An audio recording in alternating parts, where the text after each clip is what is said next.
Hello everyone, step সায়েন্সের admission crush কোর্সে সবাইকে স্বাগতম। আজকে আমরা পরিবেশ রসায়ন হতে বিগত বছরগুলোতে ভার্সিটি ভর্তি পরীক্ষায় আসা কতগুলো প্রশ্নের সমাধান করব। তাহলে চলো শুরু করা যাক। আমাদের প্রথম প্রশ্ন হচ্ছে, আয়নোস্ফিয়ারে কোন গ্যাসের পরিমাণটা বেশি থাকে? সাধারণত অক্সিজেন, নাইট্রোজেন এবং কার্বন ডাইঅক্সাইড গ্যাস এদের আণবিক ভর বেশি থাকায় এরা বায়ুমণ্ডলের একদম নিম্ন স্তরে থাকে, অর্থাৎ একদম ভূপৃষ্ঠের কাছাকাছি থাকবে। আর যেগুলো একটু পাতলা গ্যাস, অর্থাৎ যেদের ভরটা একটু কম থাকে, যেমন হাইড্রোজেন, হিলিয়াম, এরা সাধারণত আয়ন মণ্ডলে থাকে। ওকে, কারণ এরা বেশি তাপমাত্রা অঞ্চলে এরা থাকতে পারে।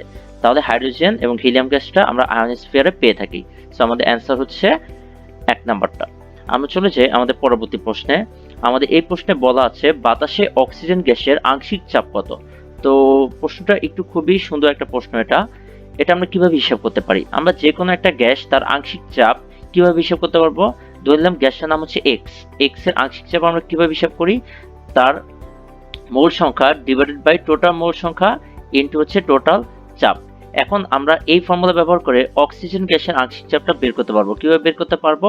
দেখো, এখানে মোট চাপ কত? 1 atm আমরা জানি। এখন টোটাল মোল কত? আমরা তো টোটাল মোল জানি না, কিন্তু আমরা তো এইটুকু জানি যে 100% মধ্যে বাতাসে অক্সিজেনের পরিমাণ কত? 20.9%। ওকে, এটা হচ্ছে অক্সিজেন গ্যাসের শতকরা পরিমাণ। তাহলে টোটালের মধ্যে অক্সিজেন হচ্ছে এতটুকু। তাহলে টোটাল মোলকে যদি আমরা 100 মোল ধরে নেই, তাহলে অক্সিজেন কতটুকু আছে? অক্সিজেন আছে হচ্ছে 20.9, তাই না? এটাই তো আমরা পেয়ে যাব। তো যেটা আলটিমেটলি কত আসবে? 0.209। এটাই হয়ে যাবে আংশিক চাপ। 0.209 এটাকে আমরা এভাবে লিখতে পারি প্রায় 0.21। তাহলে আমাদের অ্যান্সার হচ্ছে 3 নাম্বারটা। ওকে, তো আমরা চলে যাই আমাদের পরবর্তী প্রশ্নে। আমাদের এই প্রশ্নে বলা আছে যে 1 নিউটন সমান সমান কত ডাইন? তো 4টা ডাইনের মান দেওয়া আছে। এখন কথা হচ্ছে ডাইন আসলে কি বোঝায়? আমরা জানি এসআই এককে, এসআই পদ্ধতিতে বলের একক কি? এসআই পদ্ধতিতে বলের একক হচ্ছে নিউটন, এবং সিজিএস এ বলের একক হচ্ছে ডাইন। ওকে, এটা আমরা জানি। আচ্ছা, নিউটন আসলে কিভাবে হিসেবে লিখতে পারি আমরা? নিউটনকে আমরা এভাবে লিখতে পারি না, KG metre per second square. কারণ আমরা কি জানি F equals to M A. তাহলে এম এর একক হচ্ছে কেজি আর এর একক হচ্ছে মিটার পার সেকেন্ড স্কয়ার। ওকে, তাহলে ডাইনের ক্ষেত্রে এই জিনিসটাকে আমরা কিভাবে কনভার্ট করতে পারি? যেহেতু এটা সিজিএস, সেন্টিমিটার গ্রাম সেকেন্ড আনতে হবে। তাহলে কেজি কে আমরা লিখবো হচ্ছে গ্রাম। ওকে, সিজিএস এ কেজি গ্রাম হয়ে যাবে, মিটার কি হয়ে যাবে? সেন্টিমিটার হয়ে যাবে। তাহলে পার সেকেন্ড স্কয়ার। তাহলে নিউটন হচ্ছে KG metre per second square, CGS হচ্ছে gram centimetre per second square. দেখি এটাকে আমরা কিভাবে হিসাব করতে পারি। তাহলে 1 নিউটন এটাকে আমরা এভাবে লিখতে পারি 1 KG metre per second square. আচ্ছা, এটাকে একটু ভেঙে লিখতে পারি। এটাকে এভাবে লিখতে পারি আমরা 1 KG into 1 meter into 1 per second square. এভাবে লেখা যায়, কারণ তিনটা 1 গুণ দিলে আলটিমেটলি কি থাকবে? 1ই থাকবে। সো এই ক্ষেত্রে এটাকে আমরা এভাবে লিখতে পারি। এখন দেখো 1 কেজি, যেহেতু সিজিএস নিয়ে যাব, কেজি থেকে গ্রামে দিতে হবে। 1 কেজি মানে হচ্ছে 1000 গ্রাম। তাহলে এটাকে আমরা কি লিখতে পারি? 10⁻³ গ্রাম ইনটু 1 মিটার। 1 মিটার মানে হচ্ছে 100 সেন্টিমিটার। এটাকে আমরা লিখতে পারি 10 square centimetre into 1 per second square. সময় হচ্ছে একটি মৌলিক একক, এটি ফিক্স থাকবে। তো এবার দেখো এটাকে আমরা কিভাবে লিখতে পারি? 10⁵ gram centimetre per second square. Okay, এভাবে আমরা লিখতে পারি। এখন দেখো ডান পাশে gram centimetre per second square মানেই তো ডাইন, তাই না?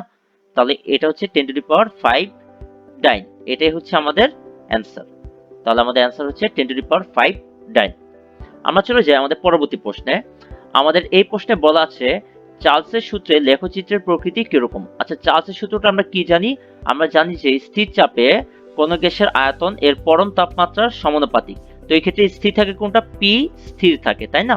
এই ক্ষেত্রে স্থির থাকে হচ্ছে পি স্থির। আচ্ছা, তাহলে চাপ স্থির থাকবে।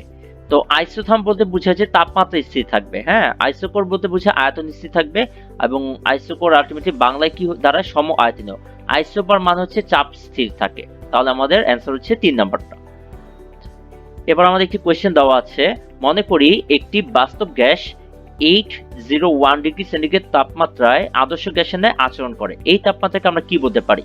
তো এটি হচ্ছে একদম ডিরেক্ট সংজ্ঞা থেকে একটি কোয়েশ্চেন। সংজ্ঞাটা কি? সংজ্ঞাটা হচ্ছে বয়লের তাপমাত্রা। বয়লের তাপমাত্রা কাকে বলে? যে তাপমাত্রায় কোনো বাস্তব গ্যাস আদর্শ গ্যাসের ন্যায় আচরণ করে তাকে আমরা বয়লের তাপমাত্রা বলবো। ওকে, আবারও বলি, যে তাপমাত্রায় কোনো বাস্তব গ্যাস আদর্শ গ্যাসের ন্যায় আচরণ করবে তাকে আমরা বয়লের তাপমাত্রা বলবো। তো এখানে আমাদের বলে দেওয়া হয়েছে যে একটি বাস্তব গ্যাস 801 ডিগ্রি সেন্টিগ্রেড তাপমাত্রায় আদর্শ গ্যাসের ন্যায় আচরণ করে, তাহলে এটাকে আমরা বয়লের তাপমাত্রায় বলতে পারবো ডিরেক্ট। এবার আমরা চলে যাই আমাদের পরবর্তী প্রশ্নে। তো আমাদের এই প্রশ্নে দেখো বলা আছে গ্যাসের অণুসমূহের উপর অভিকর্ষ বলের প্রভাব।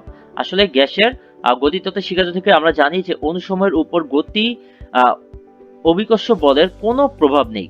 ওকে, এই ক্ষেত্রে কোনো প্রভাব নেই, এটি হবে হচ্ছে উত্তর। অভিকর্ষ বলের প্রভাব গ্যাসের অণুসমূহের উপর থাকে না। তো আমাদের এবার একটি কোয়েশ্চেন দেওয়া আছে, পি এর মান যখন 1 atm থেকে কম তখন জেড এর মান কত হবে। এই যে একটি গ্রাফ যেটা আমরা অ্যামাগা বক্র হিসেবে জানি, এখান থেকে আমরা এভাবে লিখতে পারি জেড বনাম পি একটি গ্রাফ আঁকতে পারি। এই গ্রাফে দেখো এই যে একদম স্ট্রেট লাইন যেটা, সেটা হচ্ছে কিসের জন্য? আদর্শ গ্যাসের জন্য। হ্যাঁ, এটা হচ্ছে আদর্শ গ্যাসের জন্য, আইডিয়াল গ্যাসের জন্য। তারপর স্ট্রেট লাইন কিন্তু যেটা হচ্ছে বৃদ্ধি পায় ধীরে ধীরে, সেটা হচ্ছে বাস্তব গ্যাসের জন্য যাদের আণবিক ভরের পরিমাণটা কম থাকে। তো ধরে নিলাম এটা হচ্ছে হাইড্রোজেন, যাতে আণবিক ভরটা কম থাকে, এবং যেটা একটু কার্ভেচার থাকে সেটা হচ্ছে কি যাদের আণবিক ভর বেশি থাকবে। অর্থাৎ আণবিক ভর বাড়তে থাকলে যিনি গ্রাফটা তত কার্ভ হতে থাকবে। ওকে, তাহলে এটা ধরে নিলাম হচ্ছে কার্বন ডাইঅক্সাইডের ক্ষেত্রে।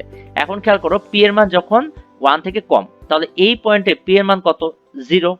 ওকে, তাহলে 1 থেকে যখন কম মানে খুবই নিম্নচাপ, তখন জেড এর মান কত? নিম্নচাপ বলতে কি বোঝায়? এই জিরোর কাছাকাছি বুঝাচ্ছে না একদম, তাই না? জিরোর কাছাকাছি বুঝাচ্ছে। তখন আসলে দেখো তো তিনটা গ্রাফি কি এই বিন্দুতে মিলিত হয়েছে না? তিনটা গ্রাফি এই বিন্দুতে মিলিত হয়েছে। তাহলে এটা হচ্ছে জেড এর মান এখানে কত থাকবে? যেহেতু আদর্শ গ্যাসের এটা লাইন, আদর্শ গ্যাসের জন্য জেড এর মান কত থাকে? 1 থাকে, আমরা জানি। ওকে, তাহলে 1 থেকে কম বলতে বোঝায় যখন পি এর মান 0-র কাছাকাছি যাবে তখন জেড এর মান আসলে সবাই এই বিন্দুতে মিলিত হওয়ার চেষ্টা করবে, অর্থাৎ 1 হবার চেষ্টা করবে। তাহলে এটাকে আমরা বলতে পারি হচ্ছে প্রায় 1। তাহলে পি এর মান যখন 1 এর কম তখন জেড এর মান হচ্ছে প্রায় 1। এবার আমরা চলে আসি এই প্রশ্নে। এই প্রশ্নে বলা আছে 64 গ্রাম অক্সিজেন গ্যাসের জন্য বাস্তব আয়তন কত হবে।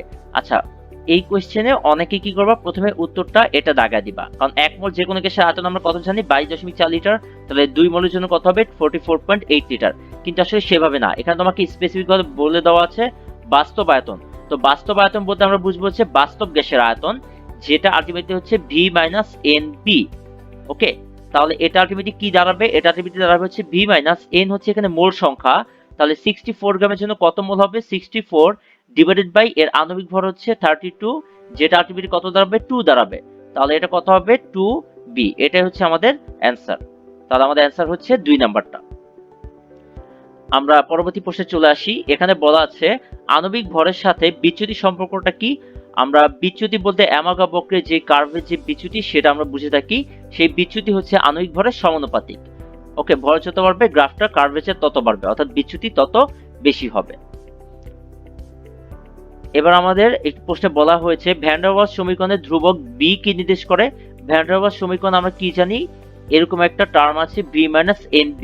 এখানে এই বিটা কি নির্দেশ করে সেটা আমাদের বলা হয়েছে। বি হচ্ছে একটি ভ্যান ডার ওয়ালস ধ্রুবক, এটা আসলে নির্দেশ করা হচ্ছে আয়তন। কিভাবে আয়তন নির্দেশ করে? কারণ এখানে দেখো ভি হচ্ছে টোটাল আয়তন, যেটাকে বলা হয় পাত্রের আয়তন। এখান থেকে গ্যাসের অণুসময়ের আয়তনটা আমরা বাদ দিই, গ্যাসের অণুসময় আয়তনটা বাদ দিই। আয়তন থেকে তো আয়তনই বিয়োগ করা যাবে, তাই না? আয়তন থেকে তো আর চাপ বিয়োগ করতে পারবো না, বা আয়তন থেকে তো আর তাপমাত্রা বিয়োগ করতে পারবো না। তাহলে NB টা আসলে কি বুঝায়? N সংখ্যক মোলের জন্য আয়তন। ওকে, N সংখ্যক মোলের জন্য আয়তন। তাহলে এখানে B হচ্ছে আমাদের আয়তন নির্দেশ করবে। আমাদের এই প্রশ্নে বলা আছে আমরা জানি গ্যাসের গড় গতিশক্তি পরম তাপমাত্রার সমানুপাতিক। হ্যাঁ, এটা আমরা জানি যে গ্যাসের গড় গতিশক্তি EK, এটা আমরা কিভাবে বলতে পারবো? EK এটা আমরা বার দিয়ে রাখলাম। এটা আসলে কি? এটা আলটিমেটলি হচ্ছে 3/2 KT। তাহলে এটা আলটিমেটলি কিসের উপর নির্ভর করছে? K তো একটি বোলসম্যান ধ্রুবক, এটা ফিক্সড মান, তাহলে T এর উপর নির্ভর করে। তাহলে -273 ডিগ্রি সেন্টিগ্রেড তাপমাত্রার গতিশক্তি 273 ডিগ্রি সেন্টিগ্রেড তাপমাত্রার গতিশক্তির কত গুণ হবে? তো অনেকে ম্যাথ করা শুরু করে দিবা, আসলে এভাবে না, এটা কোনো ম্যাথ করা যাবে না এভাবে। কারণ -273 ডিগ্রি সেন্টিগ্রেড তাপমাত্রাকে আমরা পরম শূন্য তাপমাত্রা বলি, তাই না? পরম শূন্য তাপমাত্রায় যে কোনো গ্যাসের আয়তন কত হয়ে যায়? শূন্য হয়ে যায়। এই তাপমাত্রায় বলতে পারি আমরা গ্যাসের কোনো আয়তন থাকবে না, তো সেই ক্ষেত্রে তার গতিশক্তি আসলে থাকেই না। ওকে, সেটা আসলে শূন্য। সেই ক্ষেত্রে তার গতিশক্তি কি থাকবে? শূন্য থাকবে। সো এখানে আমাদের অ্যান্সার হবে হচ্ছে কোনোটি নয়। আমাদের এই প্রশ্নে বলা আছে স্থির তাপমাত্রায় গ্যাসের P বনাম PV রেখাটা X অক্ষের সমান্তরাল নাকি Y অক্ষের সমান্তরাল নাকি P অক্ষের সমান্তরাল নাকি PV অক্ষের সমান্তরাল। আচ্ছা, তাহলে এই গ্রাফটা আসলে দেখতে কিরকম দেখো তো। আমরা এখানে দুইটা গ্রাফ রেখেছি। আমি ধরে নিলাম এটা হচ্ছে পি, এটা হচ্ছে পিভি। ওকে, তাহলে এই ক্ষেত্রে দেখো তো আমাদের এই কার্ভটা কোন অক্ষের সমান্তরাল হয়েছে? এটা তো এখন পি অক্ষের সমান্তরাল হয়েছে, তাই না?